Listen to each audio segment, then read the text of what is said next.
Good morning students, welcome back to online classes. This video is for class 2nd, subject is English reader. बेटे हम लोग previous video में chapter translation complete कर चुके थे. Okay, chapter first का chapter translation हम लोग कंप्लीट कर चुके थे. Today we will do exercise of chapter first. Is that clear to you? So get ready quick, take out your books and open your chapter first exercise. Okay, chapter first की book exercise open कर लेंगे जल्दी से. बेटा one thing more I would like to say, those who haven't book set purchase book set as soon as possible. Jin student ने अभी तक book set purchase नहीं किया है वो बुक सेट परचेज कर लें बेटा, ताकि आप जल्दी से अपनी स्टडी रेगुलर रख सकें. अगर आपके पास बुक्स नहीं होंगी तो आप अपनी स्टडी भी प्रॉपरली नहीं कर सकते. Is that clear? होमवर्क बहुत सारा इकट्ठा हो जाएगा जो कि आपको बाद में करने में फिर प्रॉब्लम होगी. तो चलिए आप चैप्टर स्टार्ट करते हैं. सी बेटा, प्रीवियस वीडियो में मैंने आपको हार्ड वर्ड्स टिक करा दिए थे जो कि आपको अपनी नोटबुक में नोट डाउन करने हैं. अब आपको अपनी नोटबुक में ये ग्लॉसरी नोट डाउन करनी है. ग्लॉसरी बेटा क्या होता है? वर्ड मीनिंग होते हैं. देखिए मैं एक परफॉर्मा बता रही हूँ आपको किस तरीके से आपको नोट डाउन करना है. ये आपका नहीं है लेकिन इस तरीके से नेम लिखना है, चैप्टर फर्स्ट लिखना है, वर्ड मीनिंग लिखनी है और इस तरीके से word English meaning, Hindi meaning, इस तरीके से आपको अपने वर्ड मीनिंग कंप्लीट करने हैं. तो आप ये ऐसे ही लिख लेना बेटा. ऐसे कोई भी नहीं लिखेगा, जो बुक में दिया हुआ है ना ऐसे नहीं लिखना, लाइन ड्रॉ करके लिखना है. Is that clear? जैसे आपने क्लास फर्स्ट में लिखा है और आपको नहीं आता है तो मैंने अभी आपको एक परफॉर्मा दिखाया, इस तरीके से आप कर लेंगे. लेकिन नोटबुक्स को रफली वर्क कोई नहीं करेगा, मैं चेक नहीं करूंगी अगर आप रफली वर्क करोगे तो. ठीक है, सुंदर सुंदर वर्क करेंगे. ये आपकी वर्ड मीनिंग है. अच्छे से आप इसकी एक स्क्रीनशॉट ले लीजिए ताकि आपको वर्ड मीनिंग लिखने में प्रॉब्लम ना आए. ये देखिए बेटा, ये वर्ड मीनिंग आपको अपने नोटबुक में नोट डाउन करने हैं. ठीक है, होमवर्क भी साथ के साथ लिख लीजिए. Right word meaning in your notebook. आपको ये आपका होमवर्क है, नोटबुक में आपको वर्ड मीनिंग नोट डाउन करने हैं. आई होप आपने हार्ड वर्ड्स कर लिए होंगे. तो चलिए आज हम एक्सरसाइज करते हैं. Number the sentences 1, 2, 3 as they happen in the story. आपको यहाँ नंबर लिखने हैं, ये आपको सेंटेंसेस दिए हुए हैं. इन सेंटेंस को रीड करके ये बताना है कि सबसे पहले कौन सी घटना घटी. तो देखिए अब एक बार रीड कर लेते हैं. The jackal falls into a vat of blue dye. The blue jackal appoints himself as the king of the jungle. The animals hunt food for the jackal. The jackal is chased by the dogs. All the animals fear the blue jackal. The jackal looks at his reflection in the river. तो अभी हमने previous video में ये chapter read किया था तो story आप समझ गए होंगे. स्टोरी के अकॉर्डिंग हमको यहाँ पर नंबर लिखना है. Is it clear? चलिए देखिए, सबसे पहले क्या हुआ था? Jackal is chased by dogs. तो यहाँ हम नंबर 1 लिख देंगे. ओके, जो सबसे पहले घटना घटी थी वहां हम नंबर 1 लिख देंगे. देन सेकेंड, फिर क्या हुआ था बेटा? The jackal false into a weight of blue die. एक ब्लू डाई के बड़े बैट यानी टब में गिर गया था वो. फिर क्या हुआ था? देखिए, the jackal looks at his reflection in the river.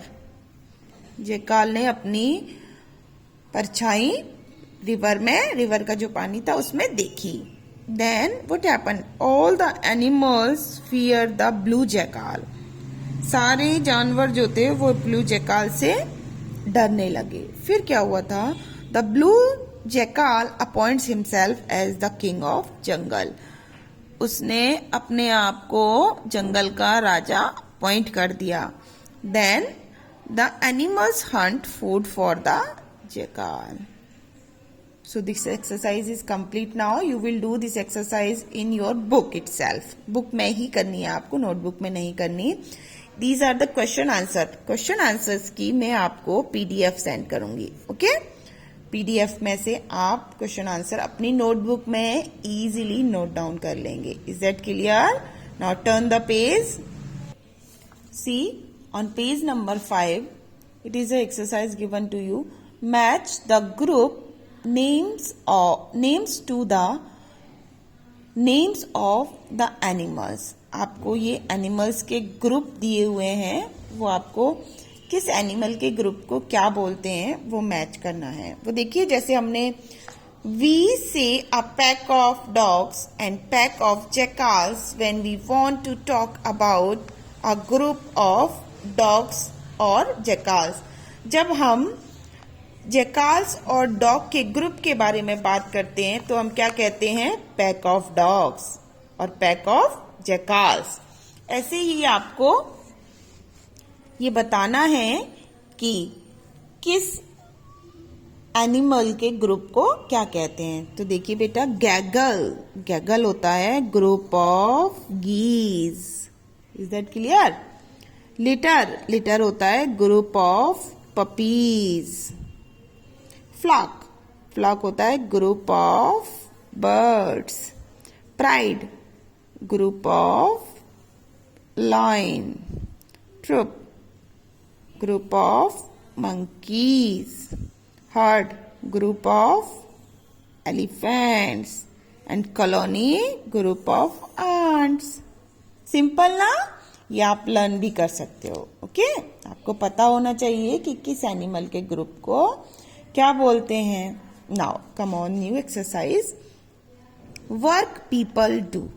जो लोग काम करते हैं, कौन सा काम करते हैं और उन लोगों को क्या कहते हैं. देखिए, a person who washes clothes is called a washerman. जो व्यक्ति कपड़े धोता है उसे क्या बोलते हैं? Washerman. What do you call these people?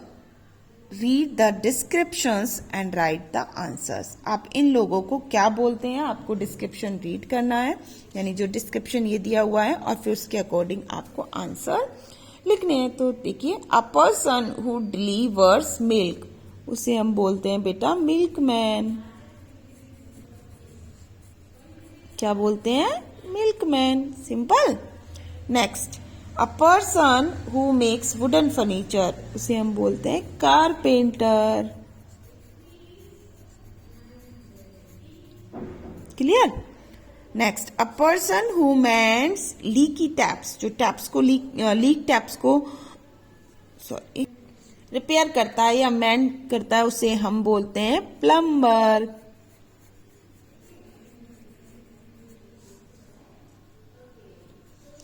Next, a person who mends shoes, जो शूज सुधारता है या सही करता है, उसे हम बोलते हैं बेटा कॉबलर.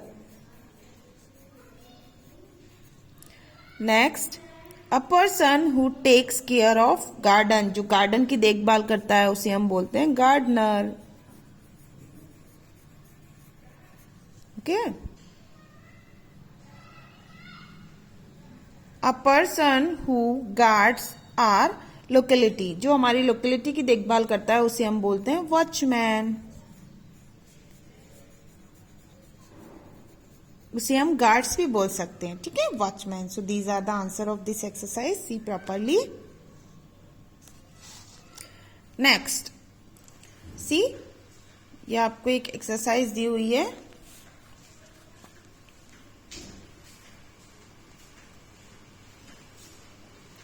सेंटेंसेस.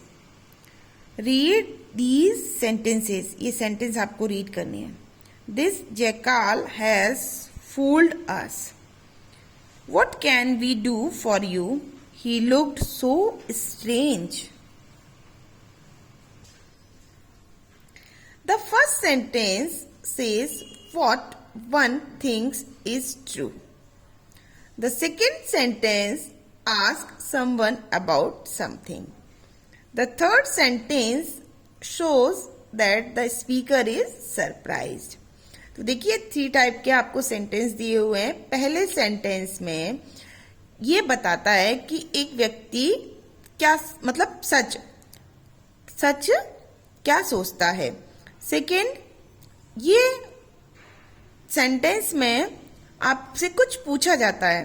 थर्ड सेंटेंस में जो स्पीकर है वो सरप्राइज्ड है, यानी सेंटेंस बोलने वाला क्या है, बहुत आश्चर्यचकित हो गया है। तो देखिए, अ sentence is a meaningful group of words. बेटा जो एक सेंटेंस होता है ना, ध्यान से सुनेंगे, ये एक्सरसाइज ये जो सेंटेंस की डेफिनेशन है न्यू हो सकती है आपके लिए, लेकिन फिर भी आप समझने की कोशिश करेंगे। अ sentence is a meaningful group of words. Class first में भी हम लोग पढ़ चुके हैं इसको, पर आपको याद नहीं होगी, लेकिन आप फिर से रिमाइंड कर लें।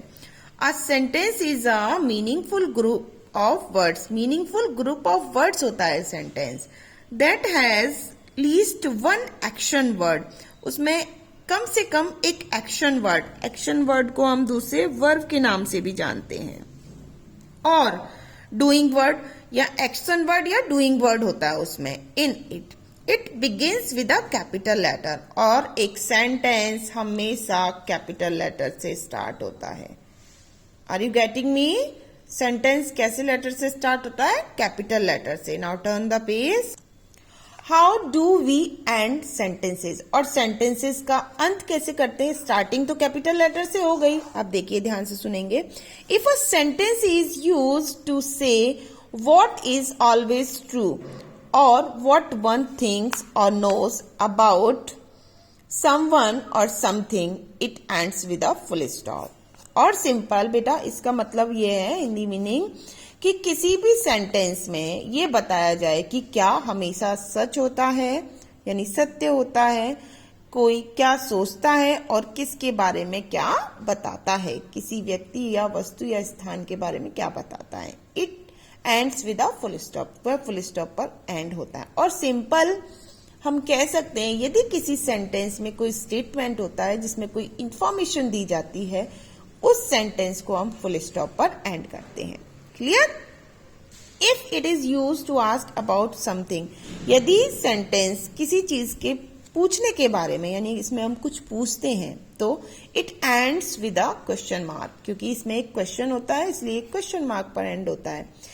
If it is use to express surprise, यदि कोई सेंटेंस सरप्राइज दिखाने के लिए, शो करने के लिए, आस्क फॉर हेल्प के लिए, and give a strict order, और यदि उसमें कोई स्ट्रिक्ट ऑर्डर दिया जाए, it ends with an exclamation mark.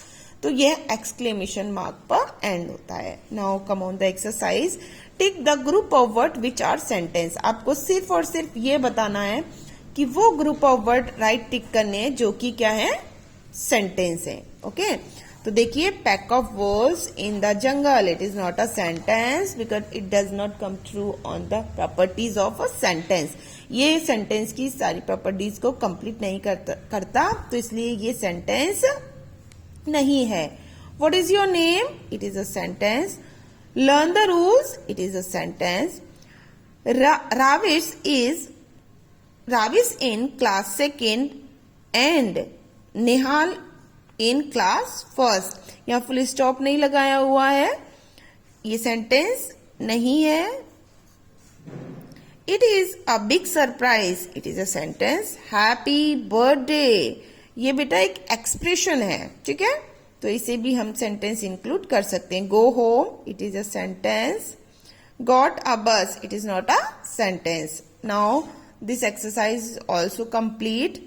Rewrite these group of words as sentence in your notebook. Put correct punctuation mark at the end.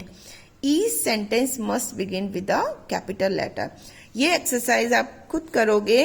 करना क्या है, देखो मैं आपको समझा देती हूँ।